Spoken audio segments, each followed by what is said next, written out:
नमस्ते बच्चों, मैं सपना जैन आपको क्लास 9 क्षितिज भाग 1 काव्यखंड का पाठ 10 पढ़ाने वाली हूँ, जिसका शीर्षक है वाक और इसकी कवित्री हैं लल्यद।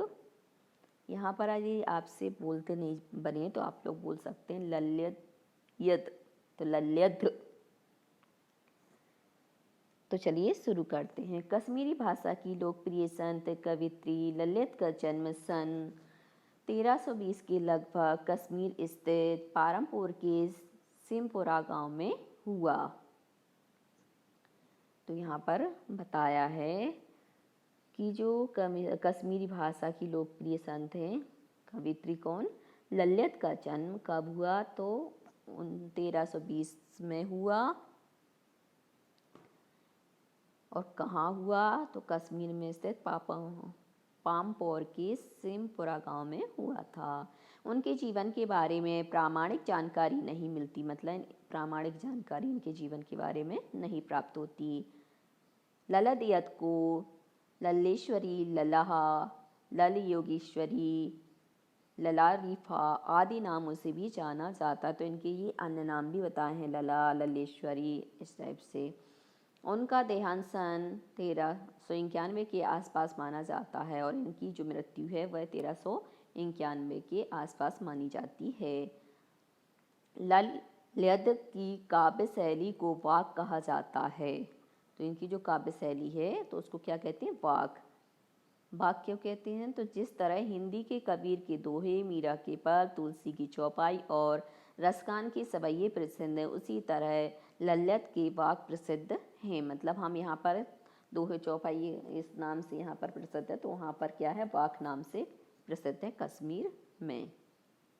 अपने वाकों के जरिए उन्होंने जाति और धर्म की संकीर्णताओं से ऊपर उठकर भक्ति के ऐसे रास्ते पर चलने पर जोर दिया जिसका जुड़ाव जीवन से हो।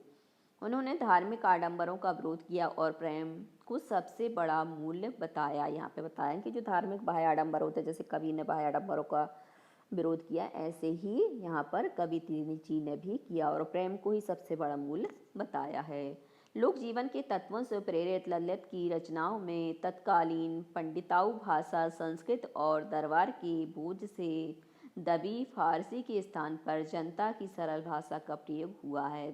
तो पहले हमारे यहाँ पर क्या था कि संस्कृत भाषा बोली जाती थी, और जो संस्कृत भाषा है इसको पंडिताऊ भाषा के नाम से भी जाता है, मतलब पंडित लोगों के द्वारा बोली जाती है। और दरबार की वजह से तभी जो फारसी है, क्योंकि हमारे यहाँ पर मुसलमान लोग ज़्यादा थे तो फारसी भाषा भी ज़्यादा चलती, तो इन्होंने क्या है अपनी जो रचनाएं हैं उसमें इन दोनों भाषाओं का प्रयोग न करके जो हमारी सरल भाषा है उसका प्रयोग किया, अर्थात हिंदी का।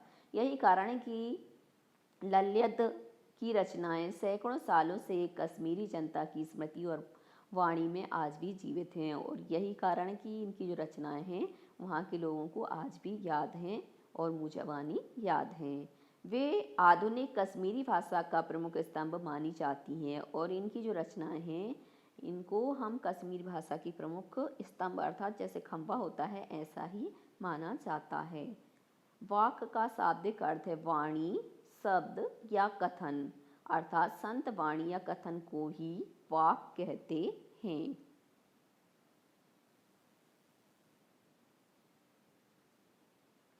अब है वाक का संक्षिप्त परिचय।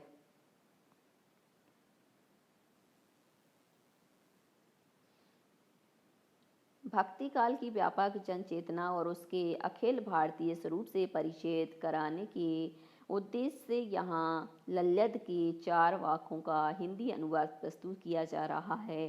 पहले वाक में लल्यद ने ईश्वर प्राप्ति के लिए किए जाने वाले अपने प्रयासों की व्यर्थता की चर्चा की है। तो यहाँ पे 4 वाक दिए हैं, उन 4 वाकों की जो भूमिका है वो बताई है कि पहले वाले में क्या बताया, दूसरे में क्या है, तीसरे में क्या है, चौथे में क्या है। तो पहले में बताया है इन्होंने ईश्वर प्राप्ति के लिए किए जाने वाले अपने प्रयासों की व्यर्थता की चर्चा या बातचीत। दूसरे में बाह्याडंबरों का विरोध करते हुए यह कहा गया है कि अंतःकरण से संभावी होने पर ही मनुष्य की चेतना व्यापक हो सकती है, मतलब हमारा अंतःकरण शुद्ध है तभी हम ईश्वर की प्राप्ति कर सकते हैं। दूसरे शब्दों में इस मायाजाल में कम से कम लिप्त होना चाहिए। मतलब ये संसार क्या है, मायाजाल हमें फंसाने वाला है, तो जहाँ तक बने हमें इस मायाजाल में नहीं फंसना चाहिए, और फंसना भी है तो थोड़ा फंसना चाहिए जितनी हमें आवश्यकता है। तीसरे वाक्य में कवित्री के आत्म आलोचना की अभिव्यक्ति, यहाँ पर संधि विच्छेद करेंगे तो आत्मा धन आलोचना हो जाएगा, आत्मालोचना की अभिव्यक्ति है। वे अनुभव करती हैं कि भवसागर से पार जाने के लिए सत्कर्म ही सहायक होते हैं, भेदभाव का विरोध और ईश्वर की सर्वव्यापकता का बोध। चौथे वाक्य में है, लल्लत ने आत्मज्ञान को ही सच्चा ज्ञान माना है। प्रस्तुत वाक्यों का अनुवाद मीराकांत ने किया है। अब आते हैं वाक्य पर, ये थोड़ा सा धुंधला है तो आप लोग अपनी बुक में से देख लीजिए, क्योंकि हम यहाँ पर व्याख्या पर और प्रसंग संदर्भ पर ज़्यादा जोर देंगे। तो मैं इसका वाचन करके बता देती हूँ आपको। रस्सी कच्चे धागे की खींच रही मैं नाव, जाने कब सुन मेरी पुकार, करे देव भव सागर पार। पानी टपके कच्च सकोरे, व्यर्थ प्रयास हो रहे मेरे, जी में उठती रह रहे हूँ, घर जाने की चाय है घेरे। यहाँ पर सबसे पहले हम शब्दार्थ देख लेते हैं, क्योंकि थोड़ी सी शब्दों का अर्थ यदि आपको पता चल जाए तो आप जल्दी से अर्थ को समझ सकते हैं। रस्सी कच्चे धागे की, मतलब यहाँ पर जो रस्सी शब्द लिया गया है वो क्या है, कमजोर और नासवान के रूप में लिया गया है। कच्चे धागे की मतलब कमजोर धागे की, खींच रही मैं नाव, मतलब उस रस्सी से, कमजोर रस्सी से मैं क्या कर रही हूँ, नाव को खींच रही हूँ। यहाँ पर रस्सी का मतलब हम जीवन से लेंगे। यहाँ पर रस्सी तो हमारे जीवन रूपी जो रस्सी है वह कैसी है, कच्चे धागे जैसी है। मतलब हमारा जीवन क्या है, अभी मिला है परंतु हमारी मृत्यु आ जाएगी तो ये नष्ट हो जाएगी, अर्थात कमजोर है, नासवान है। खींच रही मैं नाव, और मैं इस कमजोर रस्सी से क्या कर रही हूँ, जीवन रूपी नाव को खींच रही हूँ। जाने कब सुन मेरी पुकार, करें देव भव सागर पार। पता नहीं भगवान मेरी कब पुकार सुनेंगे और मुझे ईश्वर संसार सागर से पार उतारेंगे, क्योंकि मेरी नाव तो है, मैं खींच तो रही हूँ, परंतु जब तक मुझे ईश्वर की प्राप्ति नहीं होगी तो मेरी ये जो नाव है भवसागर में वह पार नहीं हो सकती। फिर बता रहे हैं,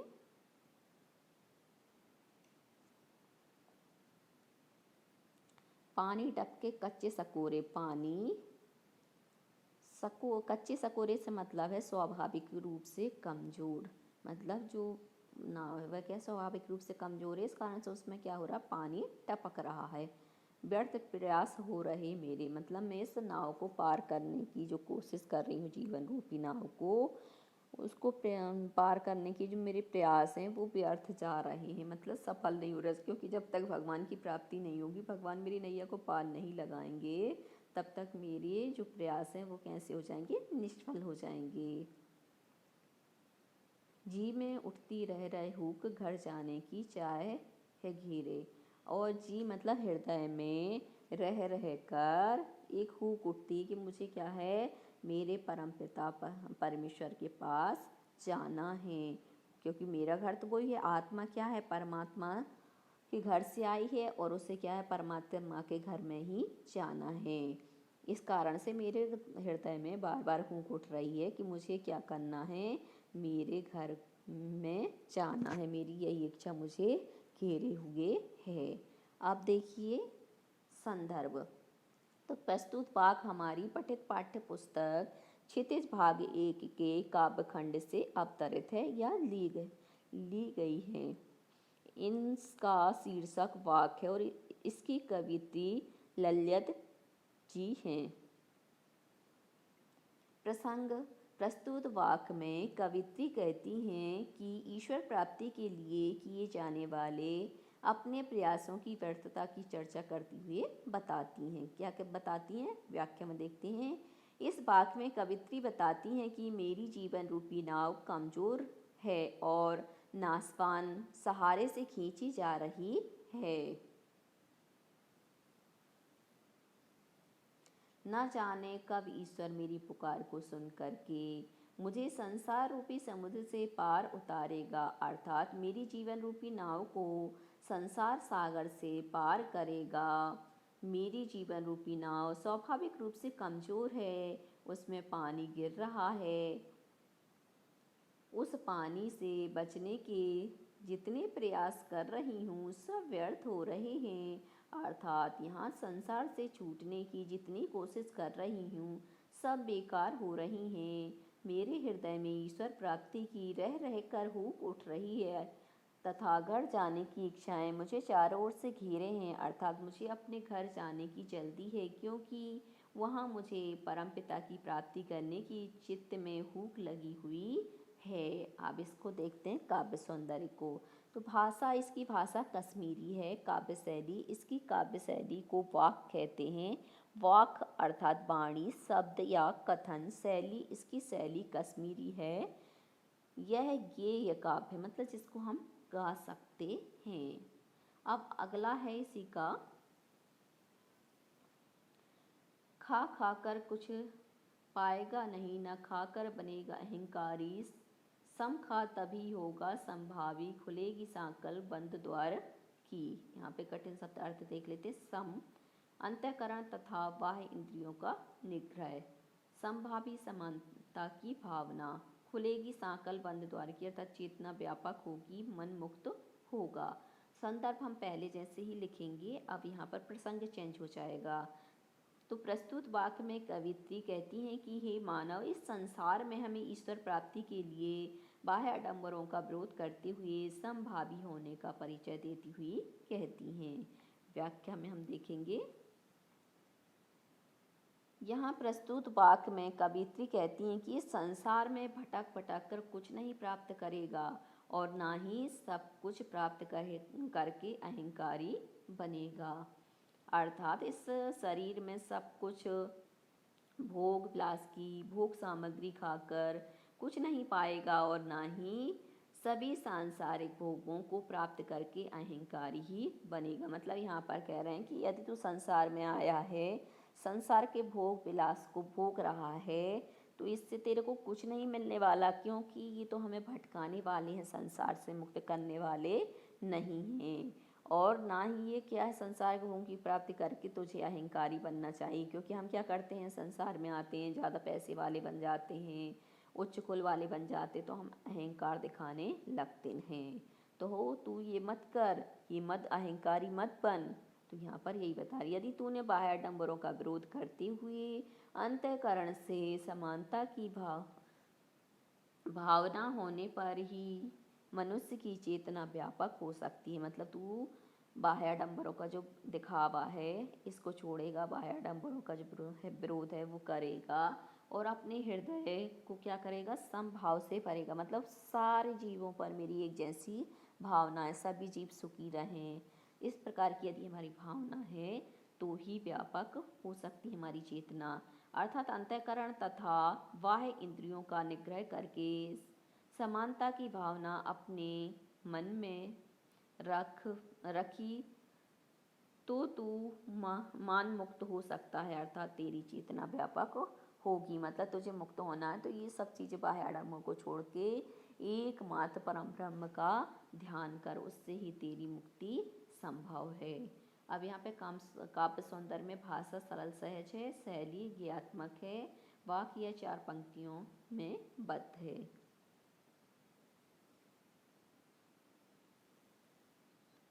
अगली हैं पंक्तियाँ यहाँ पर 3rd नंबर की। आई सीधी राह से गई न सीधी राह से, सुन सेतु पर खड़ी थी बीत गया दिन हार, जेब टटोली कोड़ी न पाई, माझी को दूं क्या उतराई। यहाँ पर देखिए, आई सीधी राह से गई न सीधी राह, मतलब मैं परमपिता परमात्मा के यहाँ से यहाँ संसार में आई थी, मतलब सीधे सीधे रास्ते आई थी, परंतु मैं सीधे सीधे रास्ते नहीं गई।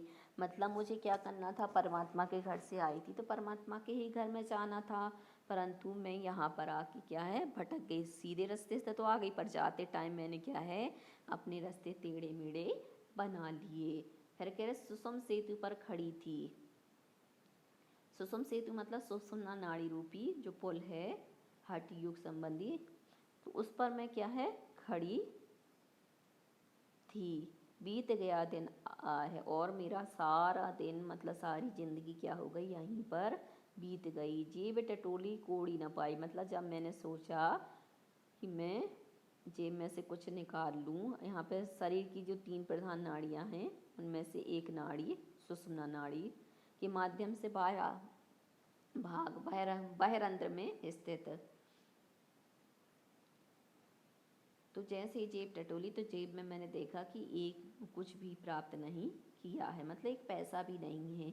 माँ जी को दूँ क्या उतराए, मतलब जो मेरे को पार कराने वाला है अर्थात ईश्वर है, गुरु है, नाविक है, उसको मैं इस संसार से पार होने के लिए सदकर्म रूपी मेहनताना क्या दूँ। अब मेरे पास तो कुछ भी नहीं है, मैं तो यहाँ पे आकर यहीं संसार में खो गई, और मैंने अपना जो अस्तित्व तो उसको भुला करके ये मोह माया में पड़ गई।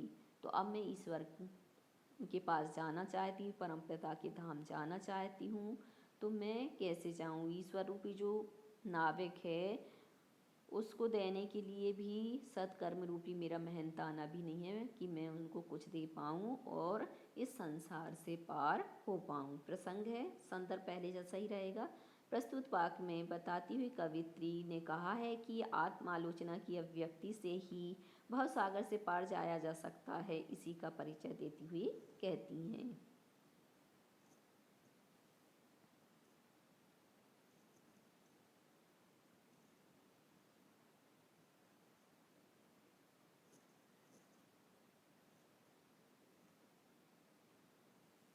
अब व्याख्या देखेंगे यहाँ पर कि हे मानव, तू यहाँ संसार में सीधे सीधे रास्ते से आया था, परंतु सीधे सीधे रास्ते से ईश्वर के पास नहीं गया, अर्थात जीवन में सांसारिक छल छद्मों के रास्ते से स्वयं को तू नहीं आई थी, परंतु इस जीवन में तू संसारिक छल कपट के रास्ते पर चलती रही। मतलब हम आए थे ईश्वर के यहाँ से सीधे सीधे रास्ते, और हमें जाना भी ईश्वर के पास सीधे सीधे रास्ते थे, परंतु हम सीधे सीधे रास्ते न जाकर राग देश मोह आदि जो परिणाम होते उनमें उलझ गए, और हमने अपने रास्ते को कैसा बना लिया, कठिन बना लिया, और हम क्या है यहाँ पर भटक गए। सुषुम्ना नाड़ी रूपी पुल पर तू खड़ी थी, तू पार जा सकती थी, परंतु तू उस पुल से पार नहीं हुई। मतलब यहाँ पर हमारे यहाँ पर जो शरीर होता है उसमें क्या है, सुषुम्ना नाड़ी होती है, जिसके माध्यम से हम क्या ध्यान लगा करके ब्रह्म के पास पहुँच सकते, ईश्वर के पास जा सकते हैं। तो यहाँ पर वही बताया कि उस नाड़ी के पास तू नाड़ी रूपी पुल पर तू खड़ी थी, परंतु तू क्या है उसके पार ना जा सकी, परंतु तू उसे पुल से पार नहीं हुई, और पूरा दिन आह भरते भरते बीत गया। मतलब इस संसार में पूरे दिन तुमने क्या किए, जो दिन साल ऐसे ही निकाल दिया। अर्थात तू सुषुम्ना नाड़ी रूपी पुल को पार कर सकती थी, परंतु तू उस पर खड़ी रही, अर्थात उसको पार नहीं की। तू चाहती तो पार हो सकती थी, परंतु तू पार नहीं गई, और वहाँ खड़े होकर दुख प्रकट करती रही। इसी में पूरा जीवन निकल गया। जब तूने आत्मालोचना की तो तूने कुछ भी प्राप्त नहीं किया, क्योंकि हमारा पूरा समय ऐसे ही निकल गया। अर्थात वे अनुभव करती हैं कि भव सागर से पार जाने के लिए सत्कर्म ही सहायक होते हैं, परंतु मैंने तो इस संसार में आकर कोई भी सत्कर्म नहीं किया है। मैंने इस भवसागर से पार जाने के लिए जब देखी तो उसमें एक भी कौड़ी नहीं थी, अर्थात एक भी सत्कर्म नहीं था। तो मैं अपनी नाव को पार कराने वाले नाविक अर्थात ईश्वर भगवान को सत्कर्म रूपी मेहनताना क्या दूँ, अर्थात मेरे पास तो कुछ है ही नहीं, मैंने तो एक भी पुण्य अर्जित नहीं किया, मैंने एक भी अच्छा कार्य नहीं किया है, तो मैं इस भवसागर से पार कराने वाली ईश्वर रूपी नाविक को क्या मेहनताना दूँ, मेरे पास तो कुछ भी नहीं है। मतलब हम संसार में आए और संसार में ऐसे लिप्त हो गए कि हमें इस संसार से पार जाना है, ये भी नहीं सोच पाए। और जब सोचा, आत्मालोचना की, तो सोचा कि चलो अब हम ईश्वर रूपी नाविक को कुछ मेहनताना दें। तो जेब टटोली तो हमने एक भी सत्कर्म नहीं किया, अब हम उस नाविक को क्या दें। तो हमारे हाथ में कुछ भी नहीं रहा, सिर्फ पछताने की।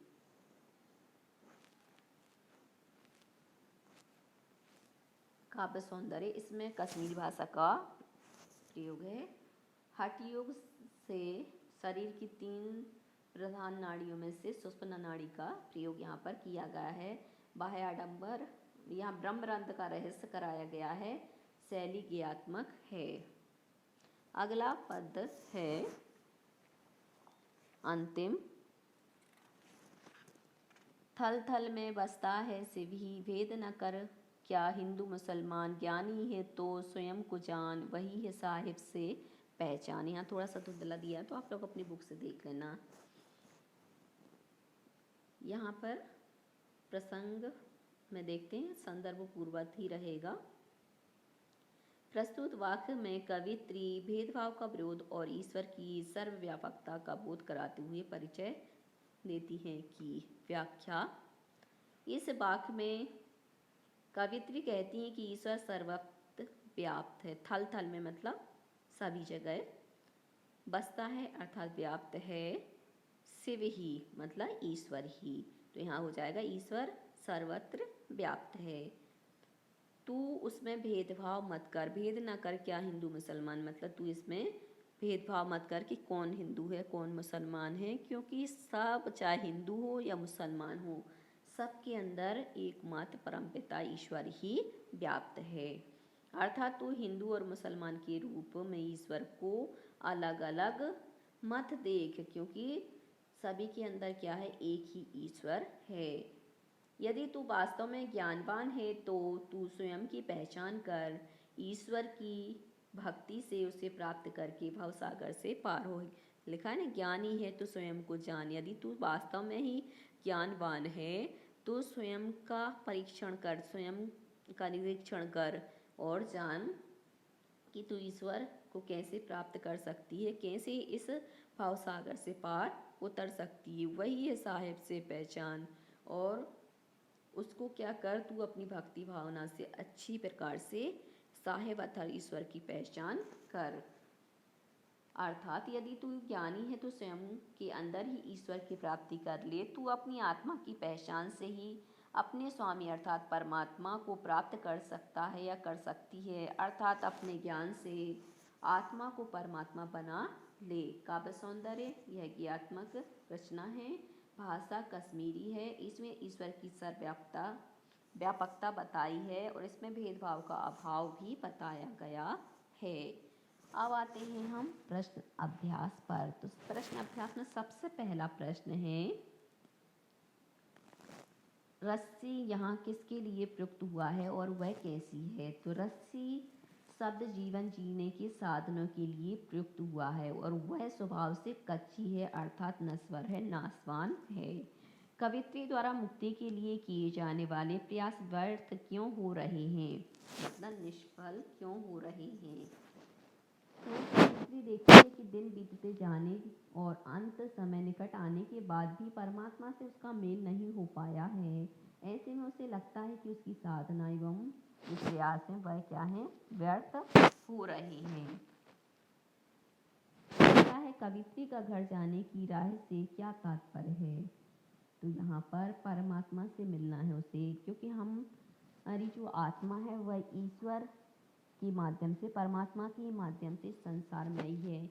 और क्यों आई कि हम सत्कर्म करें, अच्छे कर्म करें और स्वयं पुनः जाके परमात्मा में मिल जाएं, परमात्मा के घर चले जाएं। परंतु हम क्या है, सांसारिक मोह माया में पड़ कर कि अपने अस्तित्व को भूल जाते हैं कि हमें परमपिता परमात्मा के घर जाना है और जिस रास्ते से आए थे उसी रास्ते से जाना, परंतु हम भटक जाते हैं और हम अपना रास्ता भूल जाते हैं। तो यहाँ पे परमात्मा के घर से है यहाँ पर, और घर यदि हम चाहेंगे तो वहाँ पर रास्ता भी पड़ता, तो घर जाने की राह यहाँ पर परम पिता परमात्मा के घर से दिया गया है। भाव स्पष्ट कीजिए। जीव टटोली कूड़ी ना पाई। जीव टटोली कूड़ी न पाई का भाव यह है कि सहज भाव से प्रभु भक्ति न करके कबीर ने हठ योग का सहारा लिए, इस कारण जीवन के अंत में कुछ भी प्राप्त नहीं हो सका। अगला है, खा खाकर कुछ पाएगा नहीं, न खाकर बनेगा हिंकारी। तो भाव यह है कि मनुष्य को संयम बरतते हुए सदैव मध्यम मार्ग अपनाना चाहिए। अधिकाधिक भोग विलास में डूबे रहने से मनुष्य को कुछ भी नहीं मिलता है, और भोग से पूरी तरह दूरी बना लेने पर उसके मन में अहंकार जाग उठता है। मतलब भोग भोगते भोगते भोगते उसको क्या है, अहंकार आ जाता है कि मेरे पास तो सब कुछ है, मैं तो बहुत यदि थोड़ा सा धर्म करता तो धर्म में ही अहंकार करने लगता कि मैं तो बहुत बड़ा धर्मात्मा हूँ। इस प्रकार से अहंकार नहीं करना चाहिए। अगला प्रश्न है, बंद द्वार की सांकल खोलने के लिए लल्यद ने क्या उपाय सुझाया है? तो लल्यद ने सुझाव दिया है कि भोग और त्याग के बीच संतुलन बनाए रखो, ना तो भोगों में लिप्त रहो, ना ही शरीर को सुखाओ, बल्कि मध्यम मार्ग अपनाओ, तभी प्रभु मिलन का द्वार खुलेगा। यहाँ पर मध्यम मार्ग इसलिए कहा गया है क्योंकि जब हम शरीर को सुखा देंगे तो हम साधना किससे करेंगे? यदि मान लो हम संतुलित आहार ना करें और हमारा शरीर सूख जाए, मृत्यु को प्राप्त हो जाए, तो भी हम क्या ईश्वर की प्राप्ति नहीं कर पाएंगे। और यदि मान लो हम ज़्यादा भोजन खाने लग गए, खूब तृप्त हैं, ये बना वो बना खाने पीने में ही डूब गए, तो भी हम क्या है, ईश्वर के पास नहीं जा पाएंगे, भोग विलास में ही लगे रहेंगे। इसलिए उसने कहा है कि मतलब संभाव रखो, संभाव रखोगे तो संभाव से क्या है, तुम ईश्वर को प्राप्त कर लोगे। अगला है, ईश्वर प्राप्ति के लिए बहुत से साधक हठ योग जैसी कठिन साधना भी करते हैं, लेकिन उससे भी लक्ष्य की प्राप्ति नहीं होती है। यह भाव किन पंक्तियों में व्यक्त हुआ है? तो उपयुक्त भाव प्रकट करने वाली पंक्तियां, आई सीढ़ीदार से गई न सीढ़ीदार, कुसुम सेतु पर खड़ी थी, बीत गया दिन आज, जीव टटोली कोड़ी न पाई, माझी को क्या दूसराई। ये पंक्तियों में स्पष्ट होता है। ज्ञानी से कवित्री का क्या अभिप्राय है? ज्ञानी से कवित्री का अभिप्राय है जिसने परमात्मा को जाना हो, आत्मा को जाना हो, यह क्या है, वास्तविक ज्ञानी होता है। अगला है, रचना और अभिव्यक्ति से हमारे संतों, भक्तों और महापुरुषों ने बार बार चेताया है कि मनुष्यों में परस्पर किसी प्रकार का कोई भेदभाव नहीं होता, लेकिन आज भी हमारे समाज में भेदभाव दिखाई देता है। आपकी दृष्टि में इस कारण देश और समाज को क्या हानि हो रही है? तो हमें बताएं कि हमारे समाज में देश और हानि मतलब समाज को क्या हानि हो रही है। तो हमारे समाज में जाति, धर्म, भाषा, संप्रदाय, वेशभूषा आदि के नाम पर भेदभाव किया जाता है, जिससे समाज और देश को बहुत हानि हो रही है। इससे समाज हिंदू मुसलमान में बंट गया है, सौहार्द और भाईचारा खो बैठा है, दोनों एक दूसरे के शत्रु बन गए हैं। त्योहारों के समय इनकी कट्टरता के कारण किसी न किसी अनहोनी की आशंका रहती है। इसके अलावा समय असमय दंगे होने का भय बना रहता है। इससे कानून व्यवस्था की समस्या उठ खड़ी होती है तथा विकास पर किया जाने वाला खर्च अकारण नष्ट हो जाता है, क्योंकि ये आपस में लड़ते हैं तो इससे जन धन सबकी हानि होती है। आपसी भेदभाव को मिटाने के लिए अपने सुझाव दीजिए। तो हमें आपसी भेदभाव को मिटाने के लिए क्या करना होगा?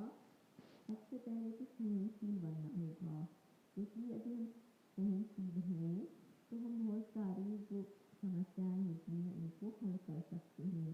सर्वजन धर्म समभाव की भावना लानी होगी, मतलब सभी धर्म को एक समान समझना होगा, समानता की भावना से देखना होगा तथा कट्टरता त्याग धार्मिक सौहार्द का वातावरण बनाना होगा, क्योंकि जो कट्टरपंथी होते हैं वो अपने पर अड़ जाते हैं और मरने मारने को उतारू हो जाती हैं। तो जो कट्टरतावाद है उसको त्यागना होगा और धार्मिक सौहार्द है उसको बढ़ाना होगा। सभी धर्मों के अनुयायियों के साथ समानता का व्यवहार करना होगा तथा वोट की खातिर किसी धर्म विशेष का तुष्टीकरण बंद करना होगा ताकि अन्य धर्म अनुयायियों को अपनी उपेक्षा न महसूस हो। बच्चों, आज के लिए सिर्फ इतना ही। यदि आपको हमारा ये वीडियो पसंद आया है तो लाइक कीजिए, शेयर कीजिए, सब्सक्राइब कीजिए तथा इस पाठ से संबंधित कोई भी प्रश्न है नीचे कमेंट्स में पूछ लीजिए। धन्यवाद।